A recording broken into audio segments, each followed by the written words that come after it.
Bismillah. Assalamualaikum warahmatullahi wabarakatuh. Innal hamdalillah nahmaduhu wa nasta'inuhu wa nastaghfiruh wa na'udzu billahi min shururi anfusina wa min sayyiati a'malina. May yahdihillahu fala mudilla lahu wa may yudlil fala hadiya lahu. Nashhadu an la ilaha illallah wa nashhadu anna Muhammadan abduhu wa rasuluhu la nabiyya wa rasula ba'da. Faqad qala ta'ala fil Qur'anil Karim, ya ayyuhalladzina amanu taqullaha haqqa tuqatih wa la tamutunna illa wa antum muslimun. Wa qala nabiyyuna Muhammad sallallahu alaihi wasallam bil hadits asy-syarif, may yuridillahu bihi khairan yufaqihu fid din wa man salaka tariqan yaltamisu bihi ilman sahalallahu bihi tariqan ilal jannah. Amma ba'd. Bapak Ibu jamaah Masjid Taqwa yang dimuliakan Allah Subhanahu wa taala, puji syukur senantiasa kita aturkan atas kehadirat Allah yang telah memberikan kepada kita banyak sekali nikmat dan hidayahnya, baik itu nikmat iman, Islam, dan juga nikmat kesehatan, sehingga pada kesempatan malam hari yang berbahagia ini Allah Subhanahu wa ta'ala mampukan kita untuk bermajlis taklim. Salawat dan salam semoga senantiasa tercurahkan kepada junjungan Nabi besar kita Muhammad sallallahu alaihi wasallam beserta keluarganya, para sahabatnya, para tabi'in, tabi'ut tabi'in, dan seluruh pengikutnya yang senantiasa mengikuti jejak dan risalah beliau sampai yaumul qiyamah. Untuk mendapatkan keberkahan dari Allah, mari kita buka majelis kita dengan membaca basmalah. Bismillahirrahmanirrahim. Bapak Ibu yang dimuliakan Allah Subhanahu wa taala, sebagaimana tema yang telah di-share oleh panitia. Apa tema kita malam hari ini, Mas Buhari? Ada yang tahu tema kita apa ya? Hah? Apa Mas Eri temanya? Belum tahu? Lupa. Temanya azab menelantarkan istri, atau azab menzalimi istri.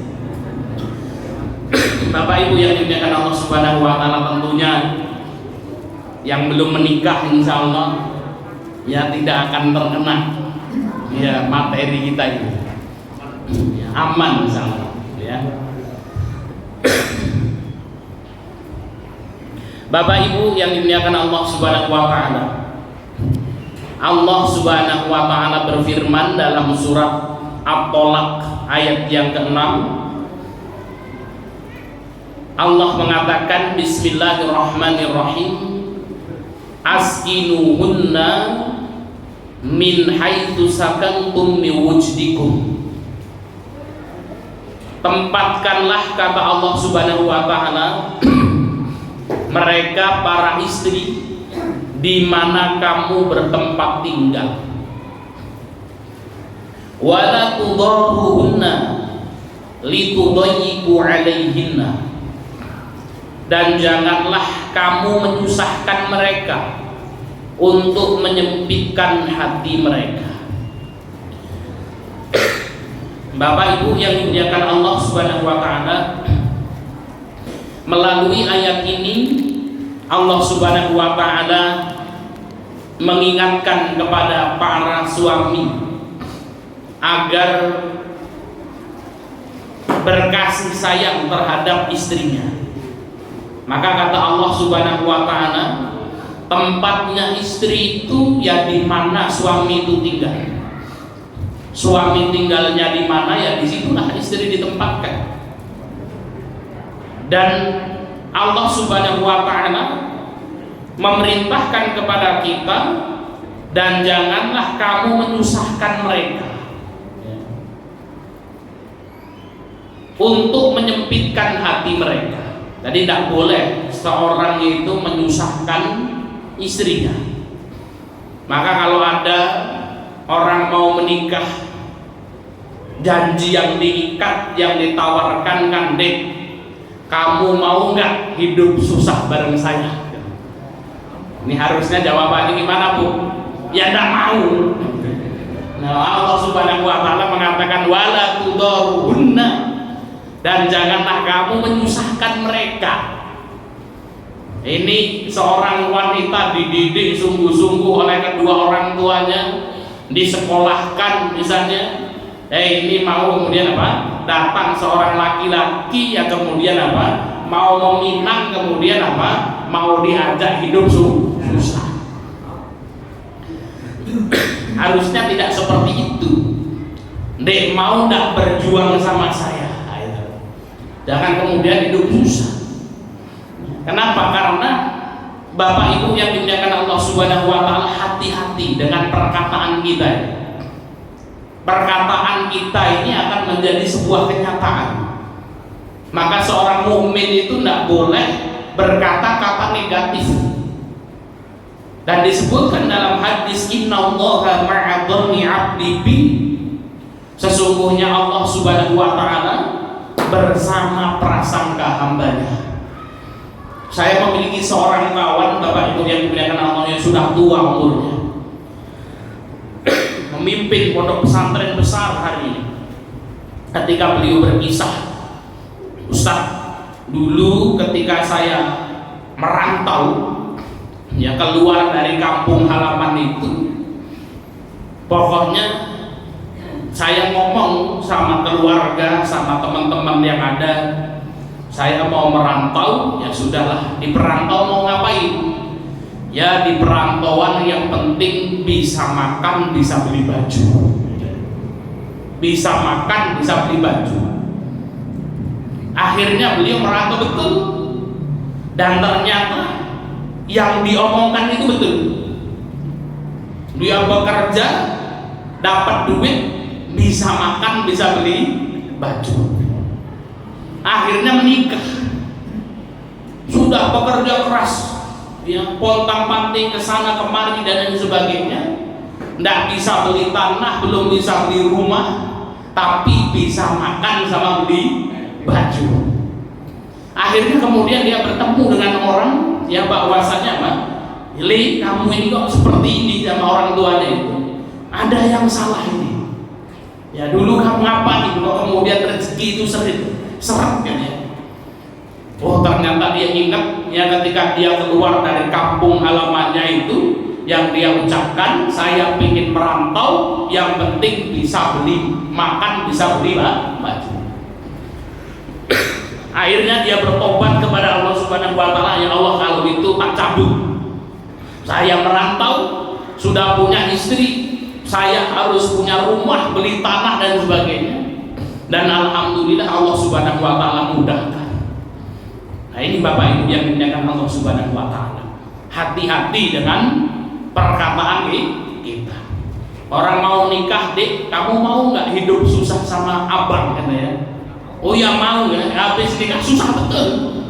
Ya, kenapa? Karena kemudian diucapkan mau nggak hidup susah. Ya, maka kemudian harus ada kalimat-kalimat positif. Ya, dek, mau nggak nikah sama mama sini? Kenapa mas? Supaya kaya raya. Nah itu kan berjuang bareng. Nah, itu. Insya Allah Allah Subhanahu wa taala mudah. Ada dulu yang ketika mau nikah kemudian ngomong sama calon istrinya, mau nggak hidup susah bareng. Nah kalau ada dicabut itu omongan, ya harus keluar kata-kata positif. Maka Allah Subhanahu wa taala mengatakan, Askinuhunna min haitsu sakantum min wujdikum. Tempatkanlah para istri itu di mana engkau bertempat tinggal. Ya. Jangan sampai buat rumah bagus, ya, megah rumahnya, kemudian di belakang dibuat seperti kandang ayam. Istrinya bilang, Mas itu buat apa? Nah, kamu tinggal di belakang sana itu kan, ya. Nah, maka ini tidak boleh, haram hukumnya. Bapak Ibu yang dimuliakan Allah Subhanahu wa Ta'ala, berbicara tentang seorang suami yang menzalimi istrinya, hari ini banyak sekali kasus-kasus terjadi seperti ini. Nah, kalau kemarin sudah kita bahas adab durhaka kepada suami, ya, ini kita bahas adab gantian ini. Karena saya mengisi kajian ini di Masjid Ad-Du'a, ya, selesai saya mengisi kemarin, yaitu azab durhaka kepada suami. Ada yang protes, Ustaz, jangan cuma azab durhaka kepada suami dong, ya. Ibu-ibu protes ini. Bahas juga ini azab mendalimi dan melantarkan istri, kan, ya. Nah, insya Allah nanti akan kita bahas agar seimbang, kan, ya. Bapak Ibu yang dimuliakan Allah Subhanahu wa Ta'ala, apa ancaman bagi seseorang yang menelantarkan dan mendalimi istrinya? Yang pertama, Bapak Ibu yang dimuliakan Allah, akan mendapatkan dosa dari Allah Subhanahu wa Ta'ala. Ini jelas Rasul Shallallahu Alaihi Wasallam bersabda, "Kafa bil mar'i ithman." Kata Nabi, "Kafa bil mar'i ithman." Cukuplah seorang itu dikatakan berdosa, atau cukup seseorang dikatakan sebagai pendosa. Ayudhi amayakutu, ketika ia menyia-nyiakan orang yang menjadi tanggungannya. Maka kalau ada orang habis nikah yang laki-laki terjadi turu ngopi ngerokok, Pak, ya, nggak mau bekerja, maka sehingga kemudian apa, keluarganya terlantar, maka dia dosa. Ada kasus betul terjadi, Pak Ustadz. Ada saudara saya menikah kemudian minta cerai. Ini boleh atau enggak, Pak Ustadz? Lah kenapa, Pak, kok perempuannya ini minta cerai? Nah, setelah menikah, Pak Ustadz, ya memang laki-lakinya ini kurang baik, Pak Ustadz. Kalau kita katakan preman lah. Nah, setelah menikah itu nggak mau kerja, Pak Ustadz. Kalau bangun kesiangan di tempat mertuanya lagi, kemudian bangun ngopi rokok nggak bekerja. Akhirnya kemudian mertuanya marah, istrinya juga marah. Bagaimana hukumnya, Pak Ustadz? Ini kalau minta cerai dari orang seperti ini, hukumnya wajib, saya katakan. Ya, kenapa? Nah, karena kemudian tidak dicukupi kebutuhannya, Bapak Ibu yang dimuliakan Allah Subhanahu wa Ta'ala. Ya, kalau ngigu ini nggak ada artinya, Pak. Ya, memelihara orang ini, ya, ngopi ngerokok nggak pernah kerja, kan, ya. Mending kita ngigu kambing tuh, ya, kita kasih makan setiap hari, nanti beranak pinak bisa kita jual. Nah, kalau menungso ini mau dijual kemana, Pak Endang ini, kan? Ya, maka kalau dia suaminya tidak mau bertobat, boleh. Ya. Tadi Bapak Ibu yang dimuliakan Allah Subhanahu wa Ta'ala, beda ceritanya kalau sudah bekerja, nyari pekerjaan, belum mendapatkan pekerjaan. Ya, tapi kalau kemudian apa? Ya, dia tidak mau bekerja, ya, sehingga orang tersebut berdosa. Tapi mudah-mudahan tidak ada lah, ya, jamaah kita yang seperti ini. Insya Allah semuanya bersungguh-sungguh untuk mencari ma'isyah, untuk mencari harta benda untuk mencukupi keluarganya. Dan itu merupakan jihad terbaik, Bapak Ibu yang dimuliakan Allah. Jadi ketika seorang kepala keluarga mencari nafkah untuk keluarganya, itu adalah jihad terbaik. Maka suatu hari ada Rasul Shallallahu Alaihi Wasallam bersabda, dinarun, 1 dinar yang diinfakkan untuk fakir miskin, 1 dinar yang diinfakkan untuk fisabilillah, dan 1 dinar yang diinfakkan untuk anak dan istrinya. Kata Nabi SAW, yang paling besar pahalanya adalah yang diinfakkan untuk anak dan istrinya. Jadi bapak-bapak sekalian gak usah sedih kalau kemudian Pak Ustadz, saya setiap tahun belum bisa kurban Pak Ustadz, saya belum bisa infak banyak-banyak. Kenapa Pak? Duitnya habis untuk ngasih makan anak istri, duitnya habis untuk daftar ulang anak-anaknya, itu sudah sedekah terbaik. Tapi kalau punya kelebihan rezeki ya nggak usah pelit-pelit kan. Udahlah, saya nggak perlu lagi kurban di masjid takwa, saya nggak perlu lagi masukin uang ke kotak amal. Kenapa? Sudah saya cukupkan untuk keluarga saya saja.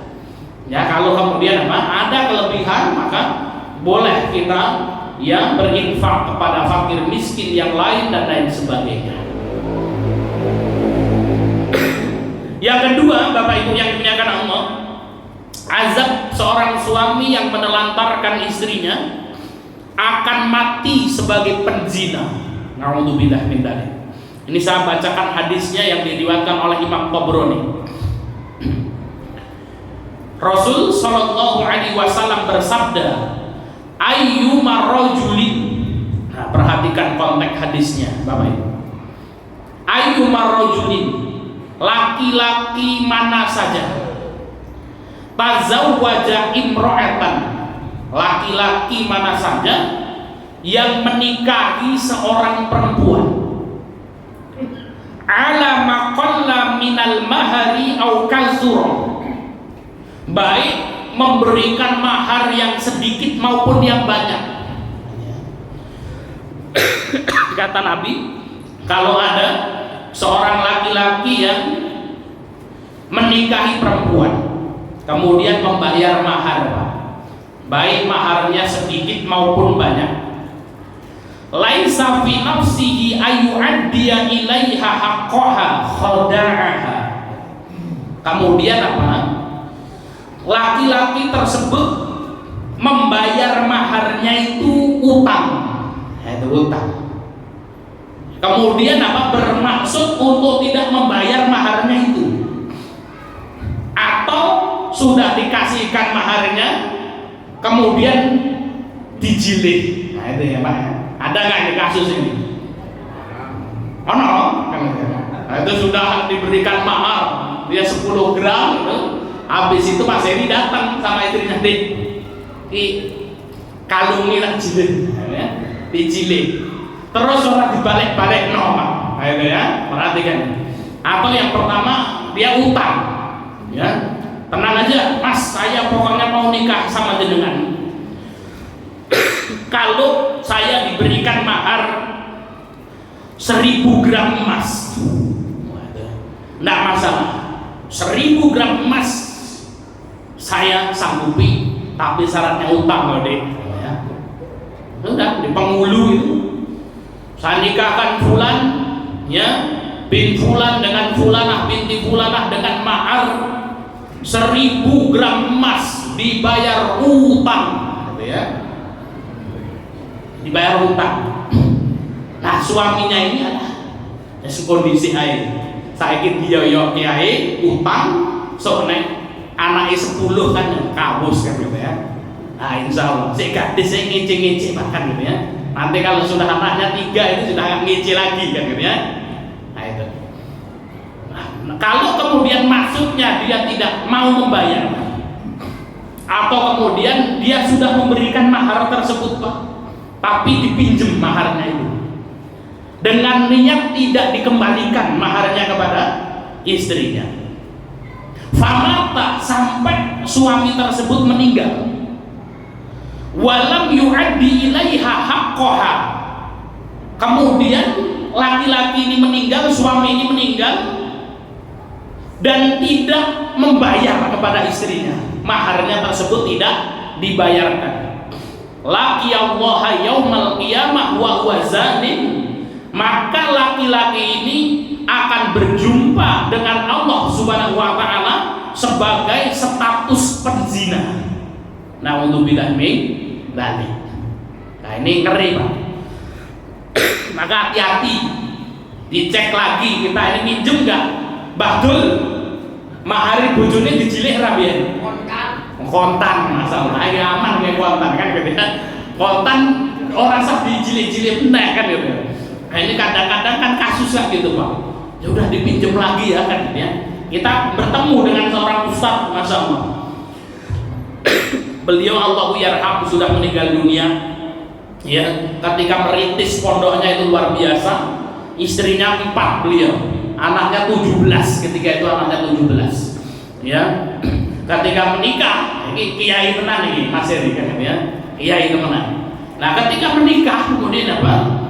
Ya, memberikan mas kawin cincin berapa gram, sekitar 3 gram atau berapa, fuqara wal masakin. Ya, ketika sudah dikasihkan, malamnya diminta lagi nih sama Ustaz ini. Dik, besok mau masak itu nggak punya beras, ya. Mulai nggak nih kalau cincin ini, ya, mamas pinjam lagi, kemudian apa malam ini untuk nempur beras. Akhirnya kemudian betul dipinjemin itu cincinnya, kemudian apa? Dia malam keluar beli beras untuk makan besok lagi. Ya, ternyata kehidupan itu luar biasa. Ya, jadi apa? Ya, uripe wong itu bermacam-macam gitu. Ya, kalau tempat kita kan biasanya ya sudah. Ya, mungkin beliau setelah nikah langsung boyongan sama Pak Haji Soleh kan gitu ya. Nah, sehingga kemudian apa? Entah kontrak atau lain sebagainya kan. Nah, namun alhamdulillah ini dikembalikan lagi. Nah, ini hati-hati Bapak Ibu yang dimuliakan Allah. Kalau ada seorang suami yang kemudian apa? Tidak memberikan mahar kepada istrinya atau maharnya dipinjam dan tidak dikembalikan karena ingin menipu istrinya, maka kelak akan berjumpa dengan Allah Subhanahu wa taala dalam kondisi sebagai status pezina. Naudzubillah min dzalik. Maka ibu-ibu diingat-ingat lagi suaminya pernah minjem mahar atau enggak, kan gitu ya. Nanti ditagih lah, ya. Yang ketiga, Pak Ustadz, tapi bagaimana kalau diikhlaskan? Nah, kalau diikhlaskan ya sudah beda lagi, maka tidak sampai kepada status ini. Maka para suami ini kalau betul-betul terpaksa minjem mahar dari istrinya, pinter-pinterlah manis-manis tuh mulutnya untuk ngerayu hati istri itu supaya diikhlaskan, kan itu. Nah, kalau sampai nggak ikhlas lah, selesai urusan kita. Ya, sampai akhirat gitu, Pak. Ya. Yang ketiga, Bapak Ibu yang dimuliakan Allah Subhanahu wa taala, azab bagi seorang suami yang menzalimi istrinya tidak akan dilihat oleh Allah pada hari kiamat. Nah, ini luar biasa. Saya bacakan hadisnya. Qala Rasulullah sallallahu alaihi wasallam. Rasul sallallahu alaihi wasallam bersabda, salah satu la yanzurullahu azza wa jalla ilaihim yaumal qiyamah. Kata Nabi sallallahu alaihi wasallam, ada 3 orang yang tidak akan dilihat oleh Allah pada hari kiamat nanti. Ya, ini 3 orang ini tidak dilihat. Ada orang yang sembarangan juga ya. Alhamdulillah Pak Ustaz kalau nggak dilihat. Terus gimana nyelonong aja Ustaz masuk ke surga, enak aja kan? Ya. Dia membayangkan itu malah seneng, Pak. Loh, kalau pada hari kiamat nanti nggak dilihat sama Allah, ya sudah langsung masuk surga aja nyelonong diem-diem kan? Nah, ini tidak benar. Tidak dilihat oleh Allah artinya dia tidak akan masuk surga, ya, tidak akan mendapatkan syafaat dari Allah Subhanahu wa taala. Siapa ini orang yang tidak akan dilihat oleh Allah Subhanahu wa taala pada hari kiamat? Yang pertama, al-aquli walidayhi, anak yang durhaka kepada kedua orang tuanya. Alhamdulillah. Ya. Maka Nabi SAW bersabda, ridhallahi fi ridha walidi. Ridhonya Allah itu ada pada ridho orang tua. Wa sakhatallahi fi sakhati walidi. Dan kemarahan atau murka Allah itu ada pada murka orang tua. Ini Bapak Ibu yang dimuliakan Allah. Ada 3 orang. Kalau 3 orang tersebut meridhoi kita, insya Allah urusan hidup kita akan dimudahkan oleh Allah. Nah ini Pak, ini hati-hati dengan 3 orang ini.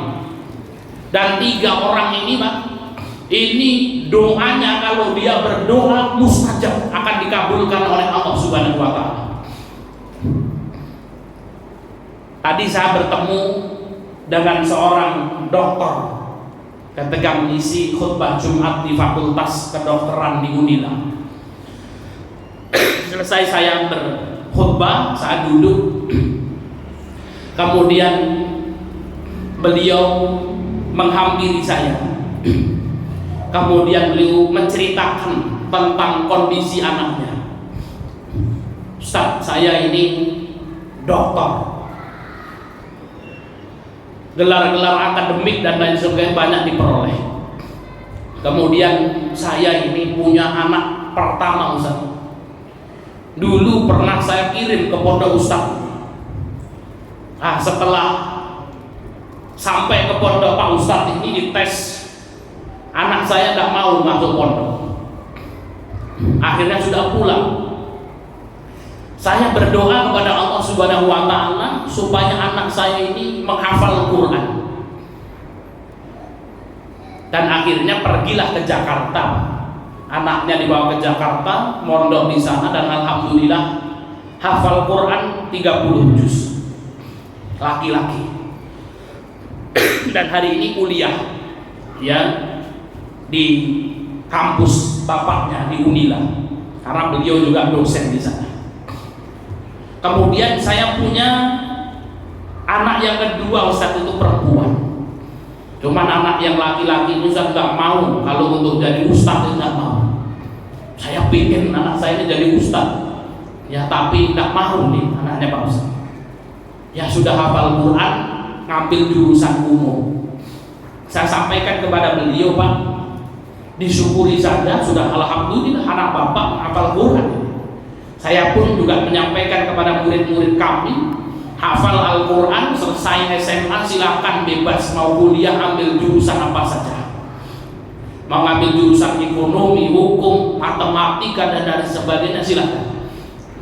Nah anak yang kedua ini perempuan Pak Ustaz, sepertinya ini nurut Pak Ustaz ya. Saya ingin anak saya ini jadi ustaz. Hari ini mondok di suatu pesantren dan sudah hafal 15 juz. Dan beliau berdoa kepada Allah Subhanahu wa Ta'ala supaya anak-anaknya dijadikan penghafal Quran, paham agama yang baik. Walaupun anak saya yang pertama bandel-bandel, ya alhamdulillah. Saya ingat sekali perkataan Pak Ustadz itu, kalau doa orang tua itu pasti akan dikabulkan oleh Allah Subhanahu wa Ta'ala. Ini Bapak Ibu yang dimuliakan Allah Subhanahu wa Ta'ala. Maka orang tua, ya kedua orang tua ini doanya mustajab. Maka jangan sampai Bapak Ibu mendoakan anak-anak yang jelek walaupun dalam kondisi marah, ya walaupun dalam kondisi marah. Maka ada seorang syekh, ya Masjidil Haram, itu Syekh Sudes atau siapa saya lupa, imam Masjidil Haram, yang beliau menjadi imam Masjidil Haram itu karena kemarahan ibunya. Nah ini Syekh ini Bapak Ibu yang dimuliakan Allah, kecilnya beli nakal, jadi nakal, wes ribut gaduh dan lain sebagainya, sampai suatu hari ibunya marah besar. Dan ketika marah kepada anak ini, dia mengatakan apa? Besok kamu itu apa? Jadi imam Masjidil Haram, dengan kemarahannya yang meluap itu. Nah ini Pak. Sampai akhirnya kemudian tumbuh besar yang beliau menjadi imam di Masjidil Haram. Nah ini Bapak Ibu yang dimuliakan Allah Subhanahu wa taala. Ini kadang-kadang ibu-ibu ini kalau marah sama anaknya, dasar anak setan kan gitu ya. Padahal anak ide kan gitu. Ya, maka jangan sampai kemudian mengucapkan kata-kata yang jelek.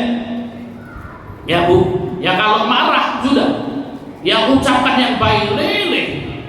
Sesuk kowe dadi Pak Haji ya. Besok kamu dadi wong sugih ya.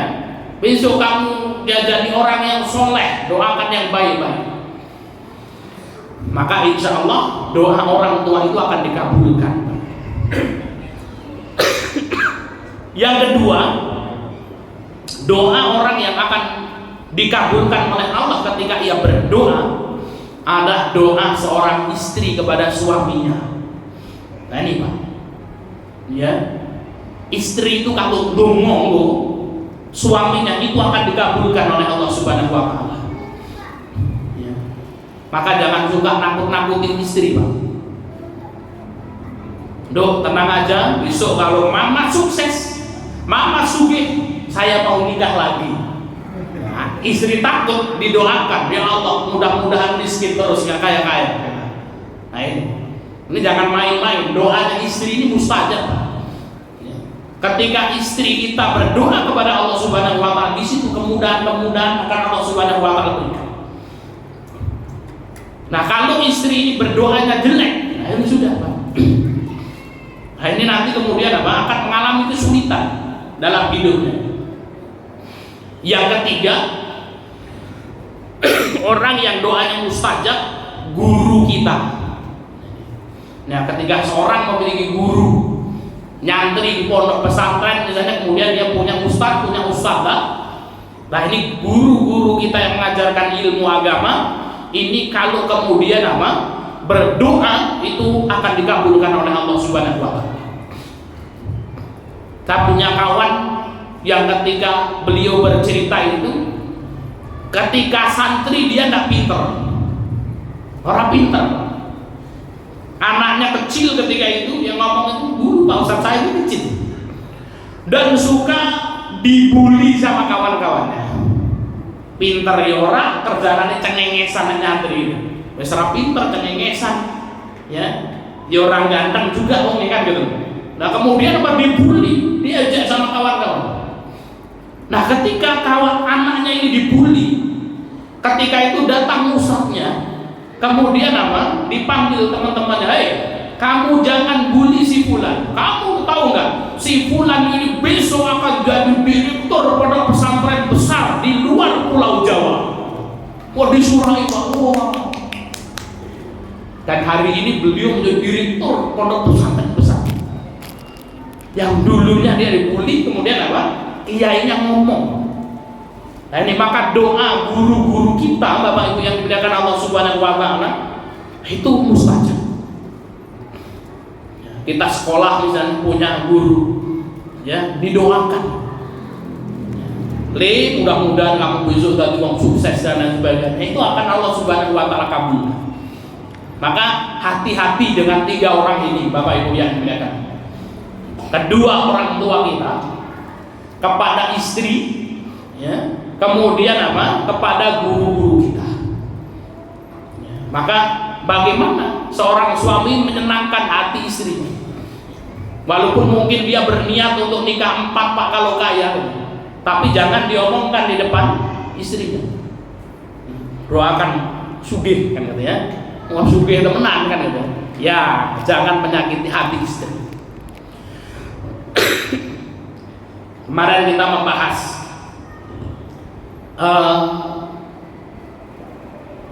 perbedaan antara mencintai syariat poligami dengan tidak mau dipoligami. Nah ini saya tanya sama ibu-ibu, Bu, syariat poligami itu baik atau enggak? Ibu-ibu, ayo, syariat poligami itu bagus atau tidak? Tidak. Ayo, Allah Subhanahu wa taala berfirman nih, ya, nikahilah wanita-wanita yang engkau sukai Masna wa thulatha wa ruba', 2, 3 atau 4. Fa in khiftum alla ta'dilu fawahidatan aw ma malakat aymanukum. Kalau kamu tidak mampu berbuat adil maka cukup satu saja. Nah, saya tanya ibu-ibu, syariat poligami baik atau buruk? Orang donya uri, Pak. Hah? Baik, Pak. Yang ngomong baik, lihat, aman berarti. Ya. Ibu-ibunya nggak berani. Nanti kalau ngomong baik gimana ini Pak Ustaz, bisa kacau kan itu. Syariat poligami syariatnya Allah, ibu-ibu.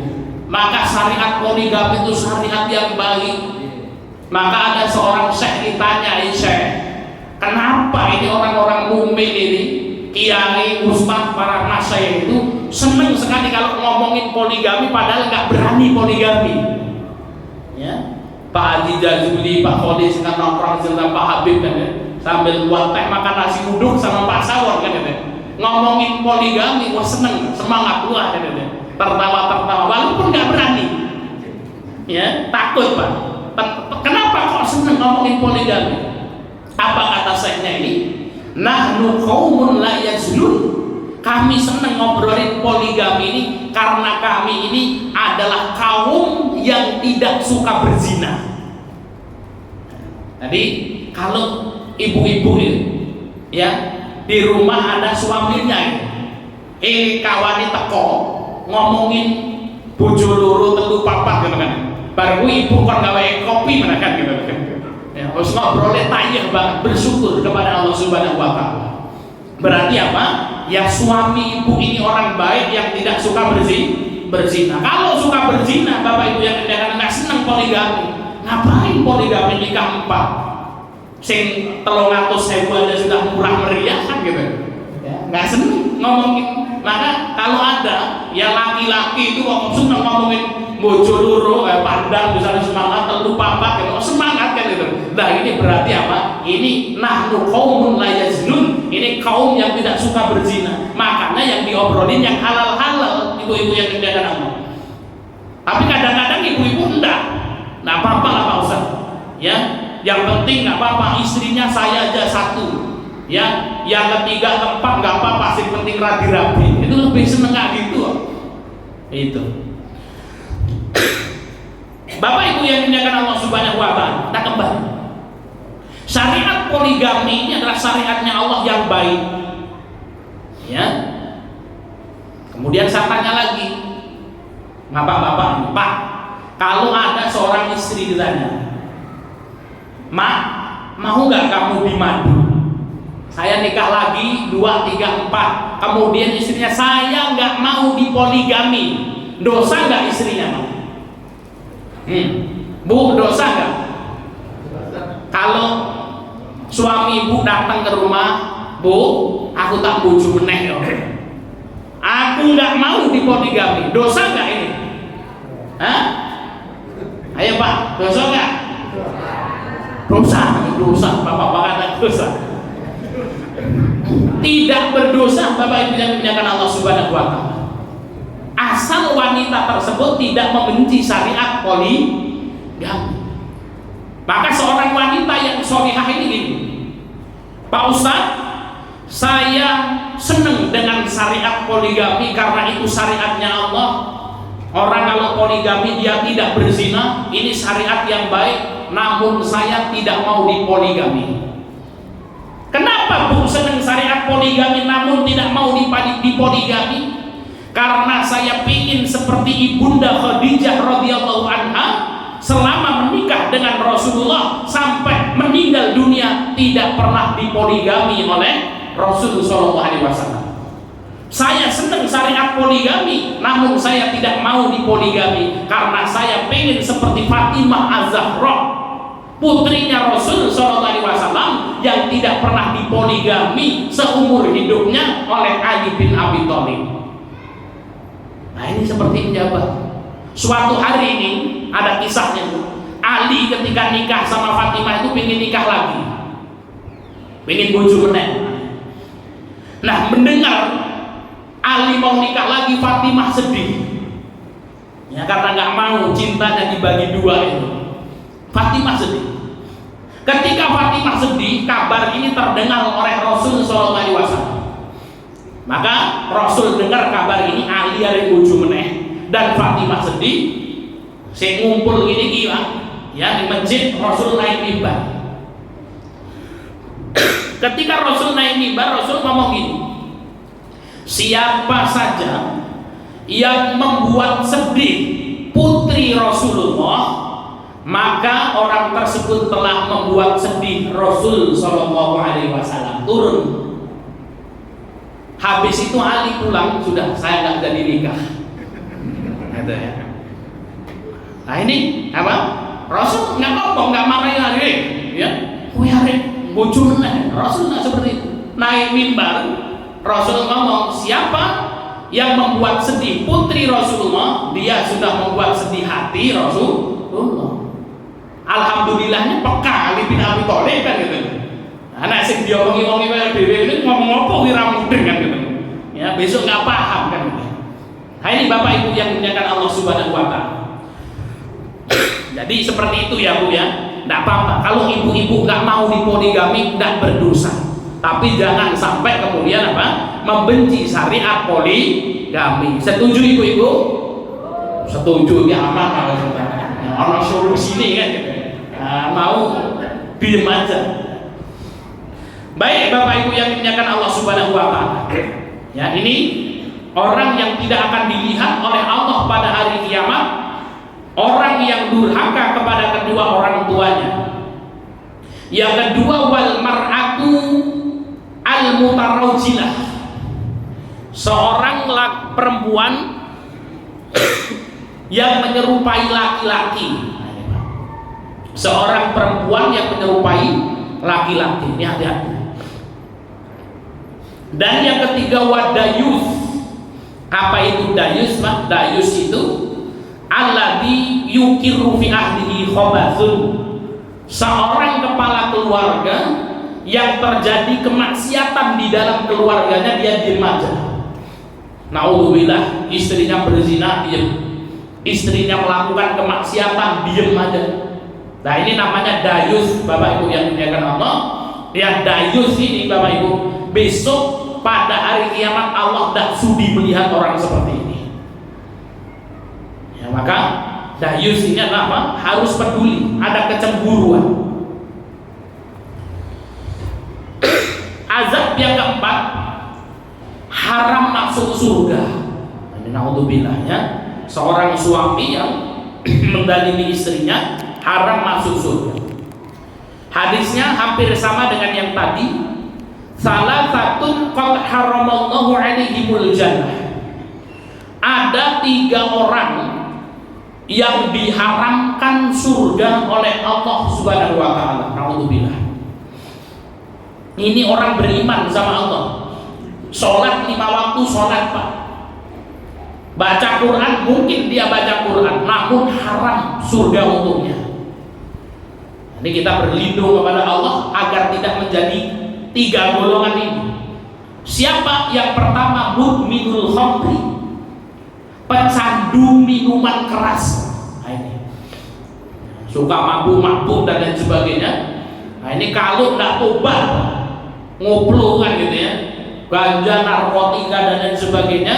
Ini kalau mati dan dia tidak tobat, maka Allah mengharamkan surga untuknya. Ini ngeri sekali. Dan hari ini Masya Allah kita diuji ya dengan minum-minuman keras yang termasuk narkoba, narkotika dan sebagainya. Bahkan di lapas kita, di metro, ada sekitar 500 di situ. Ketika saya tanya, ya ngisi khutbah Jumat di situ, kita ngisi pengajian di dalam situ, takut juga tadinya masuk, tatu-tatuan kan, ya kenalan kita. Ya, pernah kita kenalan, dari mana? Saya kepala desa. Kepala desa kok masuk sini kan gitu ya. Habis itu beliau pergi, saya tanya sama kawannya, itu Pak Fulan itu kenapa kepala desa di situ? Iya Pak Ustaz, kepala desa tadi ya apa namanya ya penjahat itu kemudian ditangkap. Ada bajak laut juga ada di situ. Wallahu alam sudah bebas atau belum. Kita lanjutkan sebentar. Beliau keliling ya, yang sudah pergi kemana-mana dan tanahnya banyak. Ya, dia bilang, Pak Ustaz, saya punya tanah banyak nih Pak Ustaz, ya, di kampung ini, ya, jauh lah pada. Ya, kira-kira Pak Ustaz ini kalau mau saya wakafkan untuk bangun pesantren gimana Pak Ustaz? Wah ini sudah pakai aja Pak Ustaz. Saya mikir-mikir juga, ini nanti tanahnya siapa? Kita bangun pesantren, kita digerebek orang, tanahnya orang kan. Nah ini Bapak Ibu yang dimuliakan Allah Subhanahu wa Ta'ala. Ini mudminul khamri, orang yang minum minuman keras. Wal aq, orang yang diharamkan masuk surga juga. Ya orang yang durhaka kepada orang tuanya.